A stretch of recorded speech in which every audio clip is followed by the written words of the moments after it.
Okay, I'm going to talk about God, okay? And I'll start by saying I'm not religious, okay? I don't follow any particular religion. I don't believe any particular religion is the one true religion. But I do believe that all of these religions, these world religions that have lasted through so many centuries, I believe that they know something, okay? Or that I believe that when they were created, the people that created them knew something that we didn't. And that kind of makes sense from a logical standpoint, right? Because if you look at our culture today, what have we created in the last like 100 years that is so significant that it will last for 2 millennia? I don't think we have anything, okay? And I think that's the main point here. It's that these people wrote books and they were so culturally significant, these religions, that I mean Hinduism is 5,000 years old or more, right? And if we deny that, if we deny these religions because we can't see evidence for them, I think we kind of miss out on the wisdom that these religions left behind. Now, that's not to say these religions are pure wisdom, but I do think there are similarities between them, and the things that are similar, I think those represent the true wisdom. And meanwhile, the things from these religions that seek to control people, and seek to oppress people, I think that's the part where maybe these religions went a little haywire. But to start, or to ask you a question, I'll say this, okay? Do you believe that we can find God through logic? Okay, through science? Can we, or even if we don't find God, do you think we can find an explanation, a theory that could be plausible to explain all of these religions? And again, I said I don't follow any of these religions, but I am spiritual, and the reason I'm spiritual is because part of the answer has to do with psychedelics. Part of the answer has to do with experiences I've had that perhaps I can't explain to anybody but myself, okay? But I do want to take you down a path, or I want to describe a logical pathway that led me to believe that there is a God. And again, it's not necessarily God, it's more of a higher power, okay? But how did I get there? Well, you have to look at yourself in order to understand this greater power. You have to look at humanity, okay? And if you look at how humanity is a greater power than the other life forms around it, then you can begin to better understand how there may be a God, there may be a higher power watching over us. So we plant crops, right?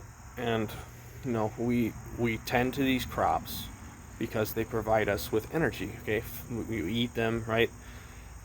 And we even genetically modify these crops, okay, to increase yields, to better provide energy for us. In the same way that we tend to crops, we have selectively bred dogs, right? We selectively bred dogs, and the dog has become man's best friend, right? We care for these dogs mostly, and they don't provide us like energy through food, right? I mean, assuming you're not eating the dog, this dog, it provides almost like kind of like love. It provides connection. It provides, a dog does so much. It's comedic relief. It's entertainment. I mean, dogs are in general, again, they're just man's best friend. They provide almost like conscious energy for us. They provide stress relief. All of that. As I said, entertainment. So we have raised these dogs, effectively genetically modified them through selective breeding, and tailored them to our desires. And if you zoom out from humanity and take this same concept and apply it to humanity, then you can imagine that there is a higher life form that is doing this to us, okay? And here's the thing. There's a lot of possibilities as to what this higher life form could be doing with us, okay? It could be raising us for physical energy, right? It could be raising us to eat, okay? But I don't think that's true. I think there are easier ways I think there are less complicated ways to raise food. I don't think you need to create conscious thinking beings if your goal is to just eat them. It doesn't make any sense. Alternatively, there could be a higher life form that has genetically modified us to serve as feed corn, okay? In the same way we grow feed corn to feed cows, to feed cattle, like feed corn almost serves as an intermediary food source for us, right? It feeds the cows, the cattle that we then eat. But again, it doesn't make sense that a higher life form would make such a complicated creature as us with a consciousness just to eat. Like in the same sense that, you know, we have this debate over vegan or over, you know, animal consumption. It seems to me that a higher life form would probably be empathetic. Okay, why would they be empathetic?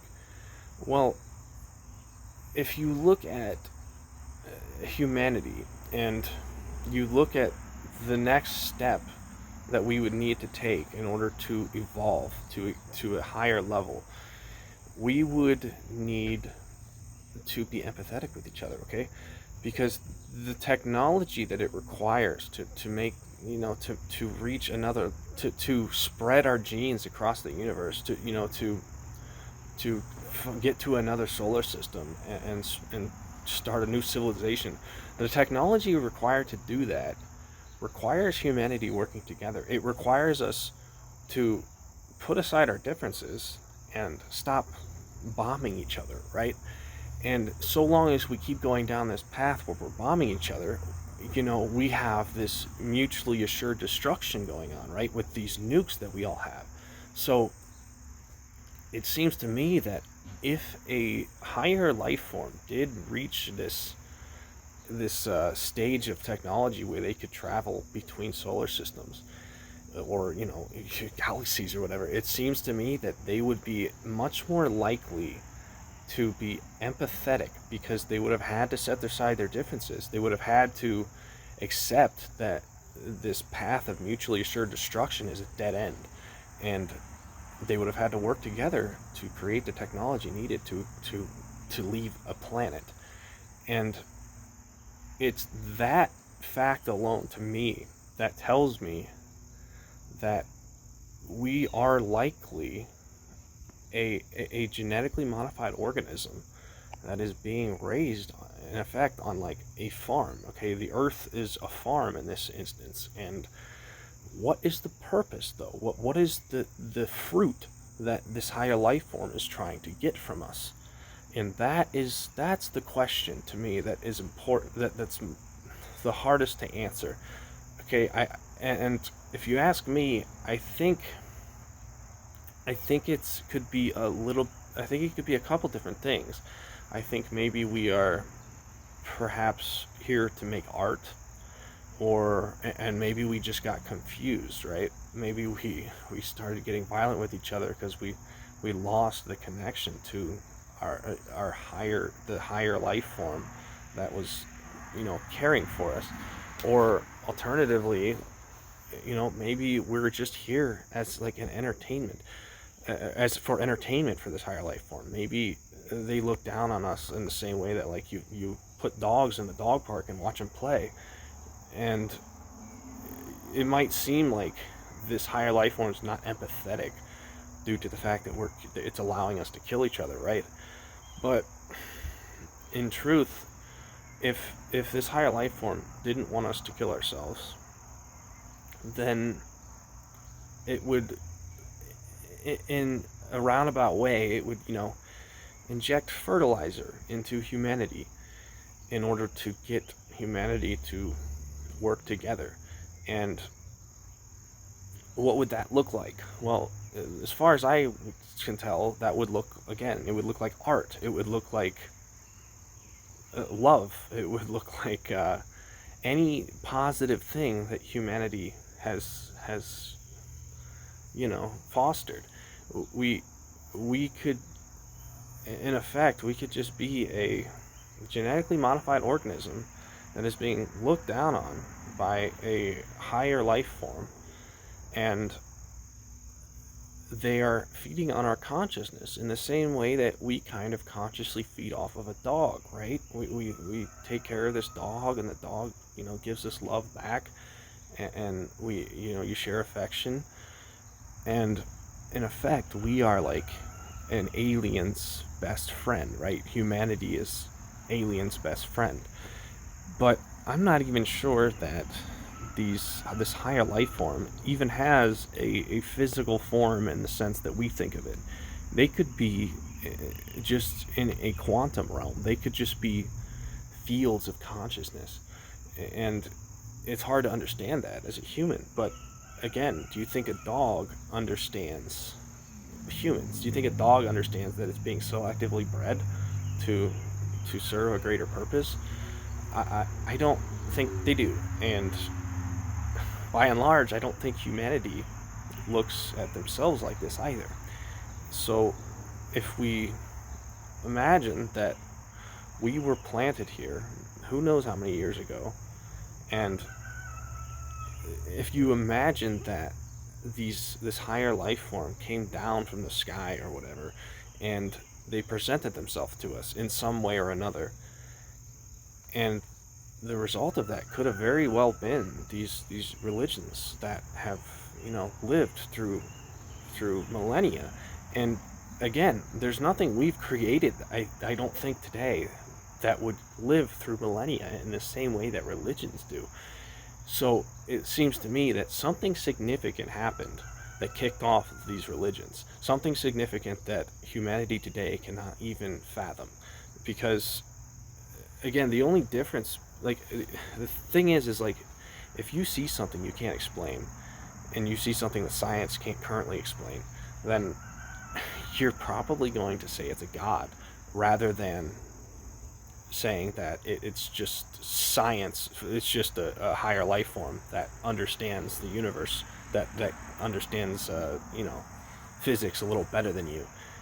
And if a higher life form came down 3,000 years ago, or 4,000 years ago, like at the beginning of each of these religions, it's possible, like from Hinduism, Judaism, to Christianity, to Islam, it's possible that a higher life form came down and presented itself in a way that we couldn't explain, and we explained it through these religions. We wrote it down, and over time, those religions get manipulated by people who want to control people, right?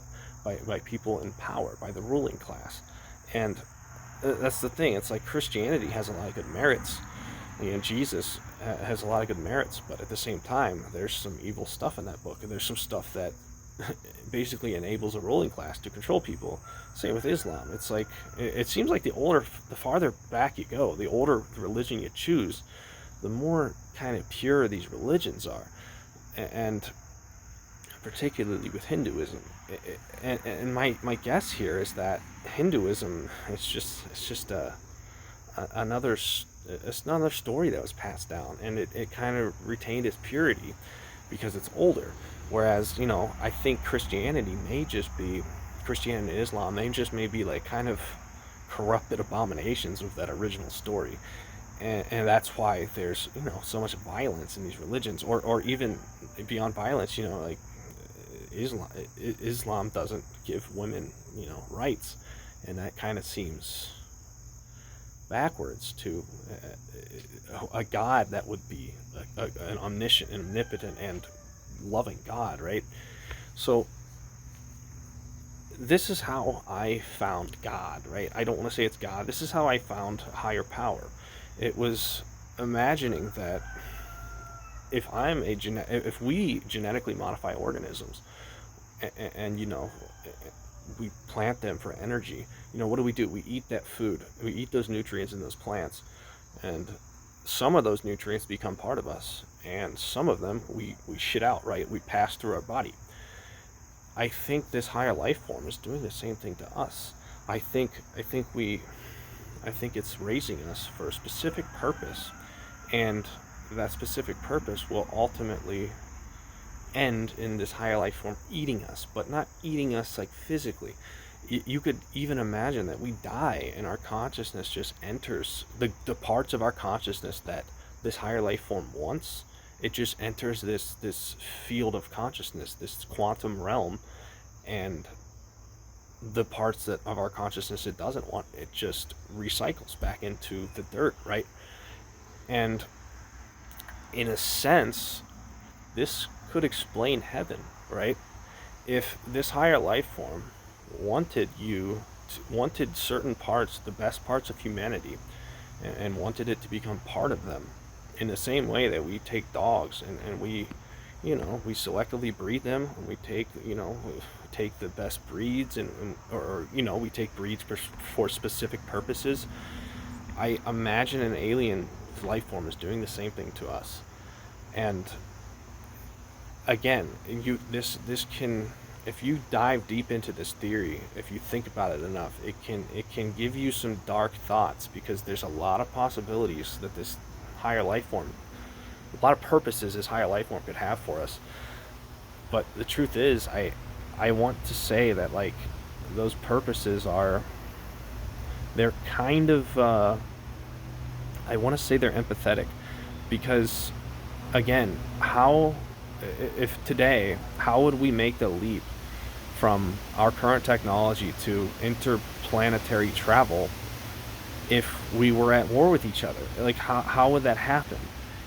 If and it seems like it's very unlikely that Elon Musk or that the US government is going to encounter or fall upon some incredible technology and then not use that technology to control the rest of the world, as opposed to, taking that technology and leaving the planet and going to another solar system.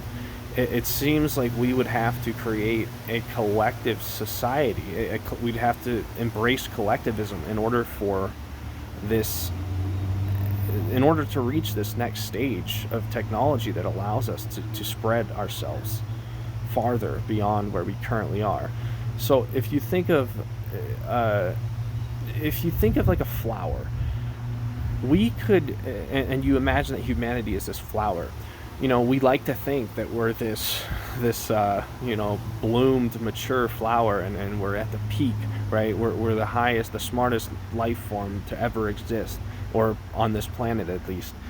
But if instead you just imagine that we're just a little tiny stem that's barely popping out of the ground, and that we have a lot farther to go, that we will eventually bloom into a full-blown flower that spreads seeds far away from this planet, then you could imagine that we are not as nearly as we're not nearly as far along this evolutionary path as we think we are. It's the ego that keeps you from seeing these things. It's the ego that keeps you telling yourself that we're the smartest thing in the universe, or even that we're the smartest thing on the planet. But again, if a higher life form created us and put us here, do you think they would want us to know that, or do you think they would make it obvious to us that we're just one step in this evolutionary process, that we're nowhere near the top? I don't think they would make it obvious. But at the same time, you can even inject some simulation theory into this conversation. Perhaps we are a simulation, part of a simulation, an incredible simulation, right? A simulation unlike any of us can imagine. Maybe our brains are organic quantum computers, and we are just simulating realities as each passing second goes by. And the thing about the simulation theory is that, again, if this higher creature was empathetic, they would create this simulation in such a way that again, when you die, it's like there is a heaven in a sense, but not in the sense that we traditionally think about it. I mean, it's a heaven in that this higher life form takes the parts of its consciousness again that it wants, and those good parts perhaps, and it becomes part of it, becomes part of that higher life form. And if you think about death in this way, it would completely dissolve any preconceived notion you have about death.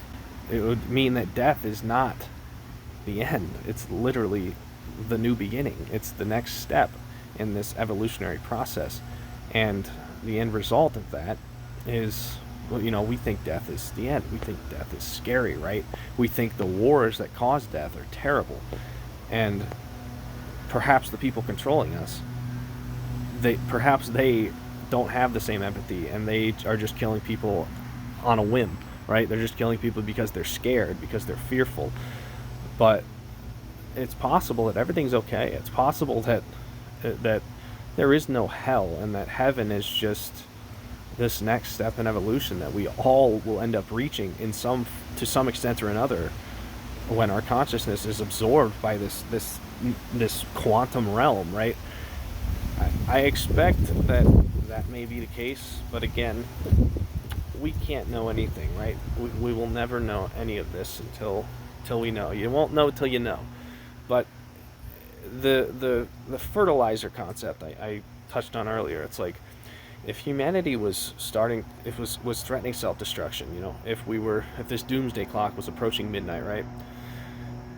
This higher life form would probably inject some kind of fertilizer into humanity, and it wouldn't do it with a physical fertilizer, right? It would perhaps be able to... Okay, so my phone died. I was talking about a fertilizer, right? And how this higher life form would inject a fertilizer into humanity.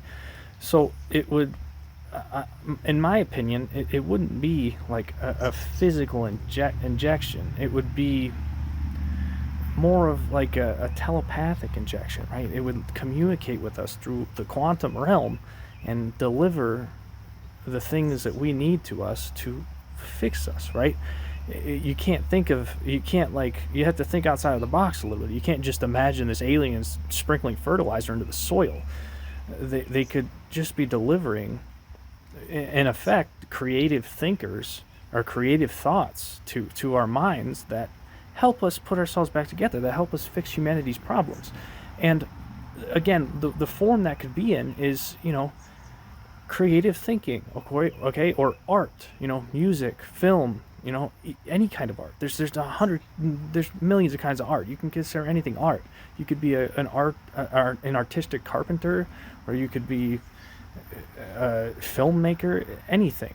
You could look at this fertilizer, this injection of fertilizer, as almost like an injection of collectivism, okay? Instead of like hanging on to our egos and our fears and our greed, we start to unify as a species, and the end result of that is we thrive and we better create the desired fruit that this higher life form wants.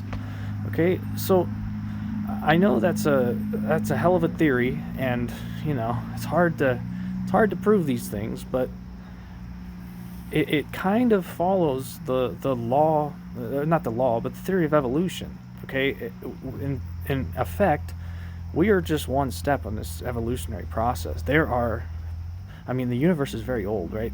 There are perhaps some older life forms that reached our stage of evolution billions of years ago, and again, we're just a farm. This planet is just a farm that's meant to, serve.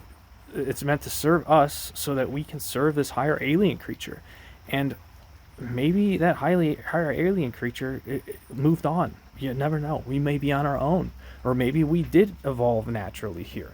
It's hard to say, but if you look at how long it took us to modify crops, and if you look at how long it takes us to go from living in huts to manufacturing microchips to, we're on the cusps of creating, this AI, this artificial intelligence, it didn't take long. And I think that I don't think we're the first ones to reach this stage. We're probably not even the first ones to reach this stage on this planet. It's possible that there is an older life form that evolved on this planet that is fostering us now. And again, they could be doing it for any number of the reasons I gave. But I do lean towards the fact that this higher life form would be empathetic, and it would care for us. And I know, again, that may seem strange because we have all these wars going on, but I mean, if you're growing a garden and you have 8 billion plants and a couple 100,000 of them, a couple million of them are fighting each other. Well, you kind of got to take what you can get, right? And in that sense, we're doing pretty good. But again, there's still that mutually assured destruction via nuclear war that's still hanging over our heads.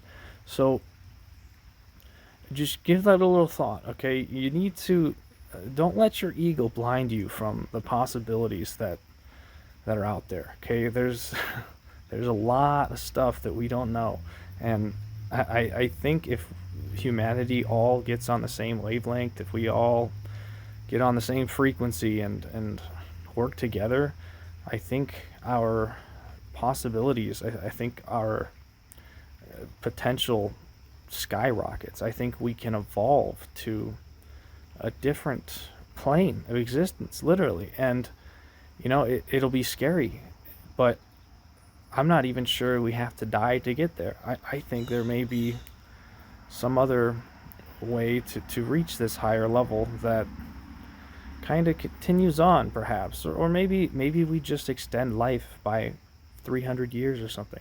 That would be fine too. I mean, you could think of if humans only live 120 years roughly at max, then you could think, like, in the same way you plant a 30-day corn, we're just 120 year humans, and maybe we're never meant to live longer than that. But maybe if we prove ourselves worthy, they'll this higher life form will put us on display, and they'll let us thrive, and they'll help us thrive because it benefits them to do so. Maybe they'll put us up on a pedestal in the same way that we may we may reward a dog who wins the beauty pageant or whatever, or the contest. We are very likely just an intermediary step in this evolutionary process, and the only thing holding us back is the belief that we aren't. If we believe we can be part of something greater, then we can manifest that greater reality. We just have to stop all the division. We just have to stop attacking each other. We just have to start working together, and if we truly do that, I think we can reach a higher level of existence. I think we get so conditioned into believing that everything has to be the way it's always been, that we forget that it hasn't always been this way. And the truth is, we don't know how it's been. We know very, very little.